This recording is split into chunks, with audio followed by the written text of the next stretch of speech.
తీరు అయితే చాలా బాగుందండి. మహిళలు ప్రజలైతే చాలా ఆనందంగా చెప్తున్నారు ప్రభుత్వం పనితీరు గురించి. గత ప్రభుత్వాన్ని చూస్తే అసలు నక్కకి నాగలోకి ఉన్నంత తేడా ఉంది. చాలా అంటే చాలా ఆనందంగా బతుకుతున్నారు ప్రజలైతే. గత ప్రభుత్వంలో అయితే వీడు ఎప్పుడు పోతాడో, వీడికి ఎప్పుడు కొబ్బరిగా కొట్టేస్తామని ప్రజలంతా కూడా రెడీగా ఉండి ఆయన పంపించడం జరిగింది. ఇప్పుడైతే చాలా బాగుంది ప్రభుత్వం తీరు కానీ, ప్రభుత్వం పనితీరు కానీ, ముఖ్యమంత్రి గారి పనితీరు కానీ. అందరూ ప్రతి ఒక్క ఎమ్మెల్యే కూడా చాలా జాగ్రత్తగా ఆడవాళ్ళకి ఏం కావాలి దాని మీద ఎటువంటి ఇబ్బందులు కలగకుండా చాలా బాగా ఉందని ప్రజలు చెప్తున్నారు. అంటే తేడా కనిపించడం అంటే ఏముందండి, అసలు జనాలు నెత్తురు ఉండేది కాదండి అతను హయాంలో.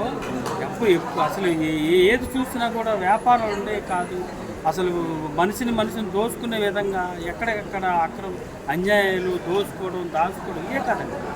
ఈ ప్రభుత్వం వచ్చినాక చక్కగా చేసే పని 10 మందికి పని దొరుకుతుంది, 10 మంది ఆనందంగా ఉన్నారు. చక్కగా ఎవరికి వెళ్ళాల్సిన కూడా అన్నీ కూడా చక్కగా వెళ్తున్నాయి కదా. రోడ్లు ఎలా ఉన్నాయి? రోడ్లు అయితే అసలు రోడ్లు ఆలోచించుకుంటే మాత్రం దానికి అసలు తిరిగే లేదండి. చుట్టుపక్కల అన్ని జిల్లాలు కూడా రోడ్లు ఎక్కడ కూడా మారుమూల గ్రామాలు ఎక్కడ లేవు. పవన్ కళ్యాణ్ గారు కానీ, చంద్రబాబు గారు కానీ ఎంత దూరం వెళ్తే ప్రజలు మీరు ఎక్కడుంటే అక్కడికి నేను వస్తా అనుకోని ఆ చుట్టుపక్కలన్నీ పల్లెటూర్లు అన్నీ కూడా ప్రతి రోడ్డు వేసుకొని వస్తున్నారు. ఫంక్షన్లు అయితే 1వ తారీఖు తెల్లవారుజామున 5 గంటలకి ఆడవాళ్ళు ఇల్లు ఎత్తుంటే నేనే 2-3 చెప్పాను, ఈ టైంలో ఇస్తే మీరు ఎలాగమ్మా, ఎవరైనా ఇబ్బంది పెడితే ఏం చేస్తారు, మీరు అంత డబ్బులు పెట్టుకొని వస్తారు కదా అంటే, మాకు తప్పదండి, మరి చాలా ఇవ్వాలి కదండి, మేము 1వ తారీఖు సాయంత్రం మొత్తం పూర్తి చేసేయాలని 2వ తారీఖు పెట్టకూడదు అనే దాని మీద వాళ్ళు పనిచేస్తున్నారు.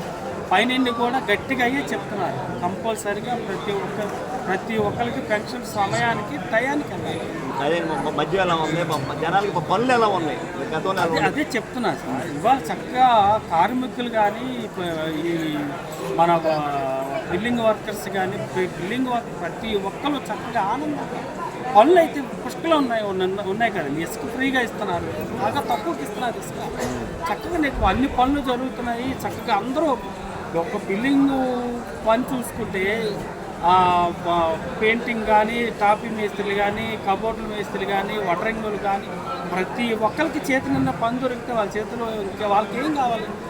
ఇప్పుడు మనకేం కావాలి? కడుపున్నా చక్కగా మనకి కడుపున్న తిండి దొరికితే ఇంకేం కావాలి? పని దొరుకుతుంది, చేతి నిండా డబ్బులు ఉన్నాయి. అంతకుముందేమో పిచ్చి మందు ఉంటాయి, పిచ్చోళ్ళలాగా పాప జనాలు చచ్చిపోయారు. ఇప్పుడు బంగారంలాగా మంచి మందు ఇస్తున్నారు బాబు గారు. అలవాటు ఉంటే ఇప్పుడు వాళ్ళు కొంత ఫుల్లుగా తాగిన ఉంటారు, కొంచెం తాగి ఆనందంగా ఉంటారు. అలా మంచి బ్రాండ్ కొంచెం తాగినా కూడా ఆరోగ్యంగా ఉంటారండి. దాంట్లో అయితే మీకు నమ్మరండి. నాకు శ్రీకాకుళం చుట్టుపక్కల అయితే ఈ దరిద్రం ఉండకూడదు మందు తాగి ఎంతమంది రోగిష్ట ప్రాణాలు కోల్పోయి, కాలు పెరాలసిస్ వచ్చి కాలు చేతులు పడిపోయి ఎంతమంది ఉన్నారంటే మీకు శ్రీకాకుళం సైడ్లో ఒకసారి ఎంతమంది ఇటు పక్క అయితే ఆ నాటుసారా కాయించి చాలామంది చచ్చిపోయారు ఇటు సైడ్. ఇవాళ అయితే బ్రహ్మాండంగా ఆంధ్రప్రదేశ్ ప్రజలు ఎంతో ఆనందంగా ఉన్నారండి. నిజంగా చెప్తున్నాం, మేము పార్టీ అని కాదు.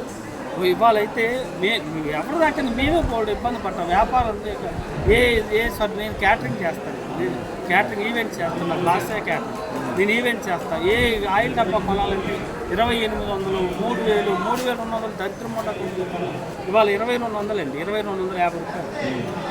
అలాగ పప్పులు చూసుకొని, ఉప్పులు చూసుకొని ప్రతి ఒక్కటో కూడా చాలా చక్కగా ప్రజలకి అందుబాటులో ఉండే ప్రభుత్వం ఏదైనా ఉంటే కూటమి ప్రభుత్వం.